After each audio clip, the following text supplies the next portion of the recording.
अब हम लोग देखेंगे फोटोशॉप का सबसे मेन फीचर लेयर्स।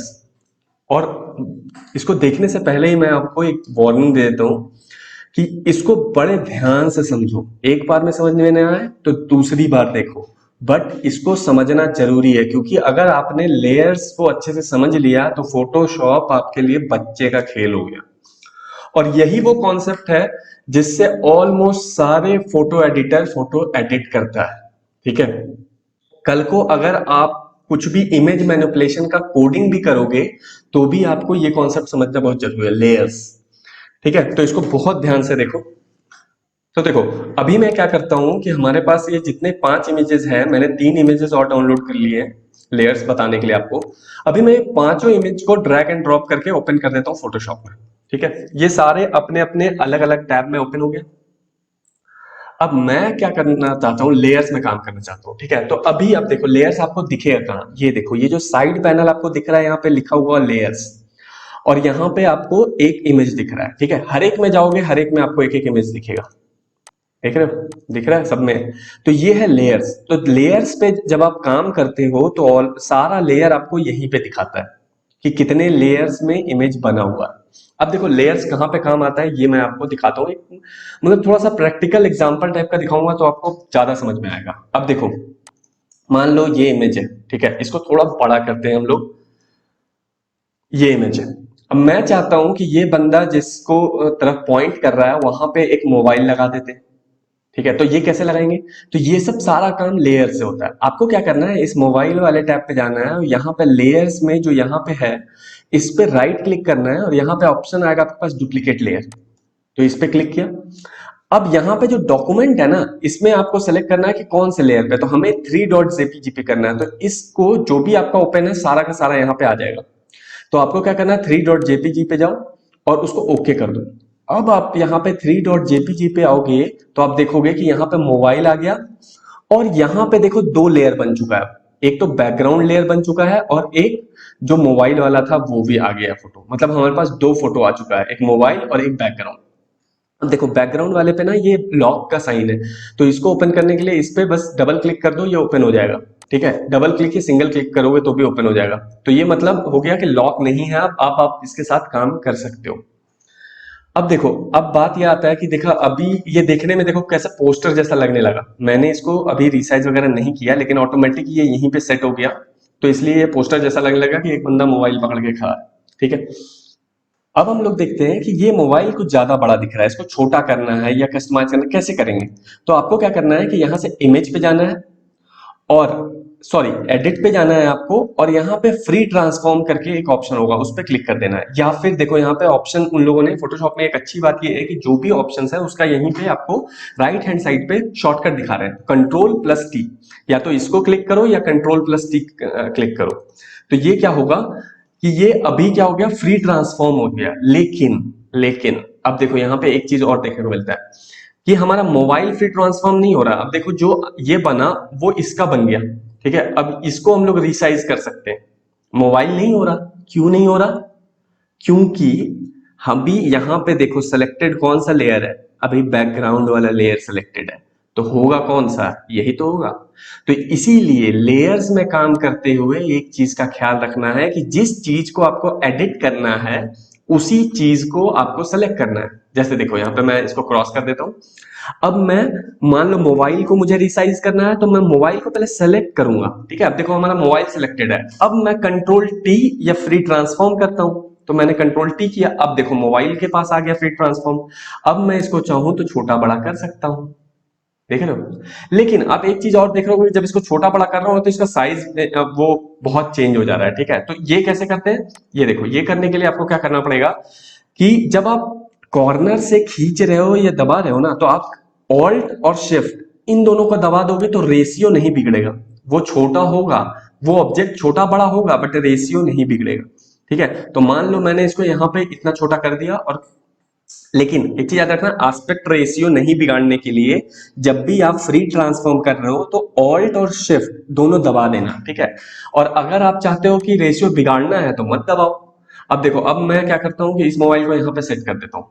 ठीक है, या और यहाँ पे जो टिक है उसको टिक लगा देता हूँ। अब देखो ये क्या हुआ, एक पोस्टर जैसा बन गया, एक मोबाइल पे हमने पॉइंट आउट करता हुआ कर दिया। तो ये कमाल है लेयर्स का। अब मैं आपको दूसरी चीज और लेयर्स में बताता हूँ। अब मान लो कि मैं ट्राई करके देख रहा था इसको, ठीक है, मैं चाहता हूं कि अब ये हटाऊं।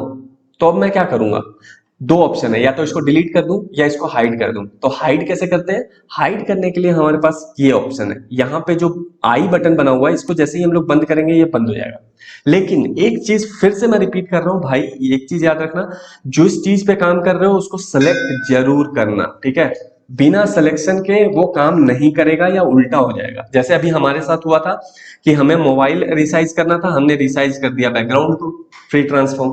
तो इसी तरीके से, और ये आई टूल से आप बंद भी कर सकते हो उस इमेज को, और जब ऑन करना है ऑन कर लो। मान लो मैं बैकग्राउंड बंद करके सिर्फ ये इमेज ये देखना चाहता हूं, तो देखो ये देख लिया, ठीक है।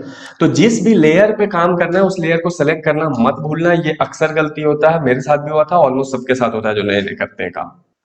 अब बात करते हैं कि लेयर्स को अप एंड डाउन करने का। तो उसके लिए मैं क्या करता हूं कि दो इमेज और फटाफट मैं ले आता हूं इस पे, ठीक है। मैं ये दोनों इमेज लाता हूं, इसको भी डुप्लीकेट लेयर कर लिया, डुप्लीकेट लेयर 3 पे ले जाते हैं इसको, और सेकंड वाले को भी 3 पे ले जाते हैं। तो मैं क्या कर रहा हूं आप देख रहे होगे, मैं यहाँ पे जाता हूँ उस लेयर पे और यहाँ डुप्लीकेट लेयर वाले ऑप्शन पे क्लिक करता हूँ राइट क्लिक करके, और यहाँ से इमेज सेलेक्ट कर लेता हूँ कि थर्ड नंबर वाला इमेज, ओके। अब देखो इन तीनों पे वो आ गया। अब बात यह है कि वो दोनों इमेज बहुत बड़ा बड़ा था, तो क्या हुआ, उसने ढक दिया पूरे को, ठीक है। अब देखो मुझे इसको अगर फ्री ट्रांसफॉर्म करना है तो मैं कंट्रोल टी दबाऊंगा, लेकिन मुझे दिख ही नहीं रहा फ्री ट्रांसफॉर्म करने वाला। क्यों, क्योंकि ये इमेज बहुत बड़ा था। तो मुझे क्या करना पड़ेगा, यहाँ पे कंट्रोल और माइनस। अब देखो अब मुझे पता चल गया कि ये इमेज कितना बड़ा था। अब मैं क्या करूंगा कि क्योंकि मुझे रेशियो तो नहीं बिगाड़ना, ठीक है, तो मैंने कंट्रोल टी दबाया था तो ये तो मिल गया मुझे। देखो अगर मैं कंट्रोल टी नहीं दबाता तो मुझे ऐसा दिखता माइनस करने पे। अब मैं कंट्रोल टी दबाता हूं या फिर यहाँ एडिट में जाके फ्री ट्रांसफॉर्म पे क्लिक करता हूं, तो ये ऐसा मिल गया। अब देखो इमेज कौन सा सिलेक्टेड है, ये वाला इमेज सिलेक्टेड है, तो यही वाला होगा अभी रिसाइज, ठीक है। तो मैं क्या करता हूँ कि एस्पेक्ट रेशियो नहीं बिगाड़ना है, इसलिए ऑल्ट और शिफ्ट भी दबा देता हूँ और इस कॉर्नर को पकड़ के इसको छोटा करता हूँ। छोटा किया, मान लो मुझे इतना छोटा चाहिए था, छोड़ दिया। अब इसको यहाँ पे क्या करते हैं हम लोग, टिक लगा देते हैं, टिक लगा दिया। अब मैं देखो ये जो टूल है ना यहाँ पे, ये ड्रैग वगैरह करने के लिए होता है, उठा के इधर उधर मूव करने के लिए होता है, इसको बोलते हैं मूव टूल। अब ये मेरा सिलेक्टेड है, अब इसको पकड़ के मैं इधर से उधर जहां मर्जी वहां ले जाऊंगा, ठीक है। तो पहले मैंने यहाँ रख लिया। अब मुझे जो ये लड़की वाला इमेज है उसको करना है रिसाइज फ्री ट्रांसफॉर्म। तो मैं क्या करूंगा, यहाँ से उस लड़की को सेलेक्ट करूंगा, ये लड़की वाला बैकग्राउंड सेलेक्ट कर लिया। अब यहाँ पे दबाऊंगा कंट्रोल टी, तो अब मेरे पास फिर से इतना बड़ा इमेज बन गया। अब मैं ऑल्ट और शिफ्ट दबा के फिर से इसको छोटा करूंगा और इसको भी इतना छोटा कर लिया। अब मैं क्या करूंगा, यहाँ पे टिक वाले पे क्लिक कर दिया और ये मूव टूल मेरा सिलेक्टेड है। अब इस लड़की वाले इमेज को उठा के मूव करूंगा। अब देखो अभी अगर मैं किसी भी चीज को मूव करना चाहूंगा नहीं होगा, वो लड़की ही होगी मूव। देखो मैं अगर यहां भी प्रेस करके मूव कर रहा हूं, लड़की ही हो रही है मूव। क्यों, क्योंकि मेरा सेलेक्टेड ये है, तो जो सेलेक्टेड है वही काम करेगा, ठीक है। अब मान लो कि मैंने इसको कर दिया, अब मुझे इसको भी ऊपर नीचे करना है, तो मैं क्या करूंगा, इस वाले लेयर को सिलेक्ट किया। अब मैं इसको ले जाके यहाँ पे शिफ्ट करके ऐसे कर दिया मैंने, ठीक है। अब मैं इसको कंट्रोल प्लस कर देता हूं ताकि थोड़ा सा बड़ा दिखे। अब देखो ये बड़ा दिख रहा है। अब यहाँ पे समझेंगे हम लोग लेयर्स की कहानी, कि ऊपर कौन रहेगा नीचे कौन रहेगा ये कैसे डिसाइड करेंगे। मान लो अभी क्या हो रहा है, अभी जो ये हिरन वाला पिक्चर है वो ऊपर आ रहा है, मैं चाहता हूं कि लड़की वाला ऊपर आए। तो मैं क्या करूंगा, देखो हमारे पास हिरन वाला ये है और लड़की वाला ये, तो मैं क्या करूंगा कि इसको पकड़ के नीचे कर दूंगा, इसके ड्रैग करके ड्रॉप कर दूंगा। अब देखो क्या हुआ कि वो ऊपर हो गया लड़की वाला इमेज और हिरन वाला इमेज नीचे हो गया। क्यों, क्योंकि यहाँ लेयर्स में कौन ऊपर नीचे है ये मायने रखता है। जो लेयर्स में सबसे ऊपर होगा वही यहाँ पे भी सबसे ऊपर होगा, ठीक है। तो इसीलिए लड़की का इमेज अभी सबसे ऊपर है, उसके बाद हमारा है हिरन का, उसके बाद मोबाइल का, और उसके बाद है हमारा वो लड़के वाला फोटो। तो याद रखना यहाँ पे अगर मैं इस लड़के वाले को उठा के अगर सबसे ऊपर रख दूं ना, तो ये सबको कवर कर देगा। क्यों, क्योंकि लड़के वाले को सबसे ऊपर कर दिया तो उसने सबको ढक दिया, ठीक है, तो ये चीज याद रखना है आपको कि आपको ध्यान रखना है कि कौन ऊपर रहेगा कौन नीचे रहेगा। तो मैं अभी लड़के वाले को उठा के एक नीचे करता हूं तो अब देखो सिर्फ एक चीज दिख रहा है जो उसके ऊपर है। अब उसके नीचे लड़के वाले को करता हूं तो दोनों चीजें दिखने के लिए, मोबाइल अभी नहीं दिख रहा है क्योंकि मोबाइल सबसे नीचे चला गया।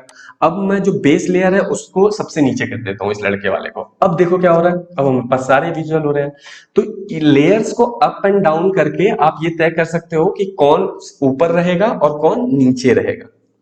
अब बात करते हैं कि देखो अभी हमारे पास कितना डिफिकल्टी हो रहा था, दोनों का नाम बैकग्राउंड है तो डिफिकल्ट हो रहा था हमारे लिए सेलेक्ट कर पाना कि कौन सा फोटो है। तो हम लोग क्या कर सकते हैं कि यहाँ पे क्लिक करके हम लोग चेंज कर सकते हैं कि जैसे ये कर लिया हमने गर्ल लिख दिया इस पे, ठीक है, ये और ये लिख दिया हमने माउंटेन, ठीक है। अब इसमें हमने लिख दिया मोबाइल, डबल क्लिक करोगे आप, आपको रीनेम करने का ऑप्शन आ जाएगा, ठीक है, मोबाइल। और इसमें हम लोग लिख देते हैं बैकग्राउंड। अब देखो हमें इमेज नहीं दिख पा रहा है यहाँ पे समझ में, लेकिन हमने रीनेम कर दिया तो हमें समझ में आ गया कि कौन सा इमेज है। तो आप लेयर्स को रीनेम भी कर सकते हो, ठीक है। अब रीनेम करने के बाद बात आता है कि फोल्डर बनाने का, ठीक है। तो देखो गर्ल और माउंटेन दो चीजों को मान लो एक इकट्ठा एक चीज है, तो मैं क्या करूंगा इन दोनों को एक फोल्डर में रख लूंगा। जैसे देखो आप लोग क्या करते हो डेस्कटॉप में, क्या करते हो हर चीज को स्टोर करने के लिए एक फोल्डर बनाते हो ताकि आप कैटेगराइज कर सको। फोल्डर्स क्यों बनाते हो? ताकि आप कैटेगराइज कर सको कि एक बना देते हो स्टडी का, एक बना देते हो मूवी का, एक बना देते हो गेम का, ऐसा फोल्डर्स आप लोग बनाते होगे। तो वो इसलिए बनाते हो क्योंकि ढूंढना आसान हो और रखना आसान हो, एक जगह पे ढेर सारा फाइल ना दिखे। तो यहाँ पे भी हम लोग फोल्डर बना सकते हैं। फोल्डर बनाने के लिए आपको क्या करना पड़ता है, देखो यहाँ पे जो नीचे फोल्डर बना हुआ है इस पे क्लिक करो और फोल्डर पे क्लिक किया और उस पर डबल क्लिक करके उसका भी रिनेम कर सकते हो। तो मान लो हम रिनेम करते हैं कोलाज, मैंने इसको लिख दिया। अब मैं इस फोल्डर को सबसे ऊपर ले जाता हूं क्योंकि मुझे इन दोनों को स्टोर करना है, गर्ल वाले को और माउंटेन वाले को इस फोल्डर के अंदर। तो और फोल्डर के अंदर ले जाने के लिए किसी इमेज को क्या करना पड़ता है, उस इमेज को पकड़ के फोल्डर के ऊपर ले जाओ, ठीक है, तो वो ट्रांसपेरेंट जैसा हो जाएगा, फिर छोड़ दो। तो देखो इस फोल्डर के अंदर आ गया ये चीज। अब सेम माउंटेन को करता हूं, मैं यहां ले जाता हूं और इसके अंदर छोड़ देता हूँ, छोड़ दिया। अब लेकिन क्या हुआ कि लेयर ऊपर नीचे हो गया, तो इस लेयर को मैं इसी फोल्डर के अंदर ऊपर नीचे कर देता हूँ। अब देखो फिर से उसी तरीके से हो गया, लड़की ऊपर आ गई। अब मैं यहाँ पे फोल्डर को बंद कर सकता हूँ, देखो कोलाज वगैरह हमारा बंद हो गया, एक में हो गया। अब देखो अब मैं इसको फोल्डर को ओपन करूंगा तो मुझे ये दो इमेज दिखेगा, नहीं तो नहीं दिखेगा, ठीक है। तो इस तरीके से आप कैटेगराइज कर सकते हो। दूसरी चीज, कैटेगराइज करने के बाद आप कलर भी दे सकते हो। कलर कैसे दिया जाता है, यहाँ पे राइट क्लिक करो और यहाँ से कलर सेलेक्ट कर लो। देखो यहाँ पे कलर्स है, मान लो मैं इसको रेड करना चाहता हूँ ताकि ये एक ग्रुप जैसा दिखे, ठीक है, कि ये एक ग्रुप है, ठीक है। बैकग्राउंड कलर वाले को मैं मान लो देना चाहता हूँ ऑरेंज, तो मैंने ऑरेंज दे दिया। मोबाइल वाले को मैं ग्रीन देना चाहता हूँ तो मैं ग्रीन दे दिया। अब देखो क्या हुआ, ये कलर्स में डिवाइड हो गया, मुझे अब और ज्यादा विजुअलाइज हो रहा है। तो इस तरीके से आप लोग फोल्डर वगैरह बना सकते हो। अब मान लो कि मुझे इस मोबाइल को हटाना है, डिलीट करना है, मुझे पसंद नहीं आया, क्यों रखे हम इसमें, तो मैं क्या करूंगा, यहाँ पे राइट क्लिक करूंगा और यहाँ पे डिलीट का ऑप्शन आता है, डिलीट लेयर, इस पे क्लिक कर दूंगा। या फिर उस लेयर को सेलेक्ट करो और यहाँ पे कॉर्नर पे देखो डिलीट का आइकन है, उस पर क्लिक करते ही वो डिलीट का ऑप्शन दे देगा कि डिलीट द लेयर मोबाइल। मैंने किया यस, अब ये हो गया डिलीट। तो इस तरीके से आप लेयर्स को डिलीट भी कर सकते हो। अच्छा, अब मान लो कि मैं चाहता हूं कि इसका ये जो इमेज है इसका ओपेसिटी थोड़ा सा, अभी मैं एक काम करता हूँ, पहले जूम करते हैं हम लोग, ठीक है। तो मुझे ये पोर्शन जूम करना है तो मैंने यहाँ पे क्लिक कर दिया। अब मैं चाहता हूं कि ये लड़की वाला फोटो है ये थोड़ा सा ओपेसिटी इसका कम हो जाए, मतलब कि ये ट्रांसपेरेंट जैसा हल्का फुल्का हो। तो मैं क्या करूंगा, सबसे पहले यहाँ पे जाके मैं लेयर सेलेक्ट करूंगा, लड़की वाला गर्ल वाला, ठीक है। तो कोलाज में गया, गर्ल वाला लेयर सेलेक्ट किया। अब यहाँ पे देखो ऑप्शन है हमारे पास ओपेसिटी का, इसको जैसे जैसे हम लोग पूरा हटा देंगे ये गायब हो गए, क्यों, क्योंकि ओपेसिटी 0 मतलब पूरा ट्रांसपेरेंट। अब इसको मैं 50% करता हूँ तो देखो ये लड़की का फोटो थोड़ा सा 50% ओपेसिटी वाला हो गया, मतलब 50% ट्रांसपेरेंट हो गया। अब देखो मैं 80% करता हूँ तो 80% ट्रांसपेरेंट दिख रहा है, ठीक है। तो यहां से आप ट्रांसपेरेंट कर सकते हो। और मैं फिर से रिपीट कर रहा हूं, जिस लेयर को ट्रांसपेरेंट करना है, ओपेसिटी देना है, उसी को सेलेक्ट करना, जिस लेयर में काम कर रहे हो उसी को सेलेक्ट करना, ठीक है। तो इस तरीके से हम लोग किसी भी चीज का ओपेसिटी कम कर सकते हैं, ट्रांसपेरेंट बना सकते हैं। अब हम लोग बात करते हैं कि मान लो कि इसका ओपेसिटी अभी पूरा दे देते हैं, ठीक है। और अब मान लो कि हमारे पास इसको हाइड कर देते हैं, इस आई पे क्लिक करते हैं तो ये लड़का हाइड हो गया। अब मैं चाहता हूं कि ये ना बैकग्राउंड कलर इसका हो कुछ, वो लड़के वाला नहीं चाहिए, इसका पूरा मुझे रेड बैकग्राउंड चाहिए। तो मैं क्या करूंगा, यहाँ पे देखो, यहाँ पे ये एक सर्कल जैसा आइकन है, इस पे आप क्लिक करोगे, ऊपर आएगा सॉलिड कलर, उस पे क्लिक कर देना और यहाँ से कलर चूज कर लेना कौन सा कलर। तो मान लो मुझे रेड कलर चाहिए था ये वाला, तो मैंने ये सिलेक्ट कर लिया और ओके कर दिया। अब देखो, अब ये इसलिए नहीं दिख रहा क्योंकि ये फोल्डर हमने सेलेक्ट किया होता तो इसके ऊपर बना दिया इसने कलर। मुझे क्या चाहिए था, ये बेस में चाहिए था, तो मैं उसको उठा के सबसे नीचे कर दूंगा। अब सबसे नीचे कर दिया तो हमें क्या हुआ, एक रेड कलर का बैकग्राउंड मिल गया, उसके ऊपर दो कोलाज मिल गया। इस लड़के का बैकग्राउंड हमने ऑफ कर दिया यहां से, तो दिख नहीं रहा। अगर इसको ऑन करूंगा तो ये दिख जाएगा। तो अब हमने मान लो एक रेड बैकग्राउंड पे दो इमेज चाहिए था, तो मैंने क्या किया। अब देखो एक चीज और मैं बताता हूं, मान लो कि मैंने इतना काम किया, अब मैं चाहता हूं कि इसको सेव कर दूं। ठीक है, तो मैं यहां से जाऊंगा और यहां से क्लिक करूंगा सेव एज, और इसको पीएसडी फॉर्मेट में सेव करते हैं अभी हम लोग। ठीक है, मैं यहां पे टाइप कर देता हूं पीएसडी और इसको पीएसडी फॉर्मेट में सेव करते हैं। अब आपको पता चलेगा पीएसडी क्या कहाँ फायदा करता है। अब मैं इन सारे इमेज को बंद करके मान लो कि मैं चला जाता हूं। ठीक है, काम खत्म, या अधूरा काम है फिर भी काम खत्म। अब जो ये मेरे पास पीएसडी है, इस पे मैं जब डबल क्लिक करता हूं तो देखो हमारे पास क्या आएगा, जो काम हमने किया था, जो लेयर्स किया था, वो सारी चीज पता चल रहा है। और अगर मैं इसको सेव एज जेपीजी कर देता हूं, ठीक है, उसके बाद सेव कर दिया, तो देखो अब क्या होगा। अब मैं यहां पे जाता हूं और ये जेपीजी है, इसको ओपन कर देता हूं इसमें फोटोशॉप में। अब देखो इस वाले में क्या हुआ, हमारे पास सिर्फ एक इमेज मिला है, ये लेयर्स नहीं मिला। अगर मैं इस फोटो को निकालना चाहता हूं तो कैसे निकालूंगा, नहीं निकल रहा मेरे से। लेकिन अगर मैं पीएचडी फाइल रखूंगा तो मेरे पास सारे लेयर्स हैं, मुझे पता है कौन ऊपर है कौन नीचे है, कितने इमेज को मिला के आपने बनाया है, कितनों को हाइड किया हुआ है, कितनों को रिसाइज किया हुआ है, सब पता चल रहा है हमें। अब मान लो कि मैं चाहता हूं कि देखो, मैंने अभी आपको क्या बताया था वेब डेवलपमेंट में एचटीएमएल और सीएसएस करते हुए कि पीएचडी से हम लोग एचटीएमएल कन्वर्ट करते हैं। क्यों करते हैं, हमें कोई जेपीजी भी दे सकता था, फिर पीएचडी क्यों देता है हमें, ताकि हम उसमें से इमेज निकाल सकें। अब मान लो हमारे पास ये पीएचडी है और मुझे ये लड़की वाला इमेज निकालना है, तो क्या करेंगे हम लोग क्या करेंगे कि इस लड़की को सिलेक्ट करेंगे। ठीक है, तो ये गर्ल वाले को सिलेक्ट किया और यहाँ पे करेंगे डुप्लीकेट लेयर, फिर से डुप्लीकेट लेयर किया और यहाँ पे हम लोग डॉक्यूमेंट में न्यू सेलेक्ट करेंगे और ओके कर देंगे। अब हमारे पास एक नया लड़की का, सिर्फ लड़की का इमेज आ गया। अब हम लोग चाहे तो इसको क्या कर सकते हैं, क्रॉप कर सकते हैं। तो हम लोग यहाँ से जाएंगे और क्रॉप कर लेंगे इस लड़की का इमेज को, यहाँ से ऐसे ऐसे अपना सेट कर लेंगे जितना भी क्रॉप करना है। और ये रहा हमारे पास, देखो ऐसे करके हमने टिक लगा दिया। अब हमारे पास क्या बच गया, सिर्फ उस लड़की का इमेज मिल गया। तो इस तरीके से हम लोग पीएचडी टू एचटीएमएल जब करते हैं तो फोटोशॉप से निकालते हैं इमेजेस को, इसीलिए हमें फोटोशॉप दिया जाता है। और ओपन फाइल का इसीलिए महत्व है क्योंकि वो जो बंदे ने उसको बनाया है वो चाहता है कि आपको पूरा का पूरा, आप उससे ना मांगो कि भाई ये वाला इमेज निकाल के देना, ये वाला इमेज निकाल के देना, नहीं। आप क्या करते हो कि आप उसको खुद से एडिट, या तो आप वहीं से आप खुद से एडिट कर लेते हो, या उसमें से जो जो कंपोनेंट मिला के वो इमेज बनाया गया है ना, वो पोस्टर बनाया गया है, वो डिजाइन बनाया गया है, उससे वो एलिमेंट निकालना। तो मैंने आपको सिखा दिया कि इस तरीके से लेयर्स बनाते हैं और लेयर से इमेज निकालते हैं। तो दोस्तों अगर आपको ये वीडियो पसंद आया तो वीडियो को लाइक कर दो और चैनल को सब्सक्राइब कर लो, ताकि आपको चैनल को दोबारा ढूंढना ना पड़े और जब भी मैं कोई ऐसा कंटेंट बनाऊं तो वो आप तक पहुंच सके।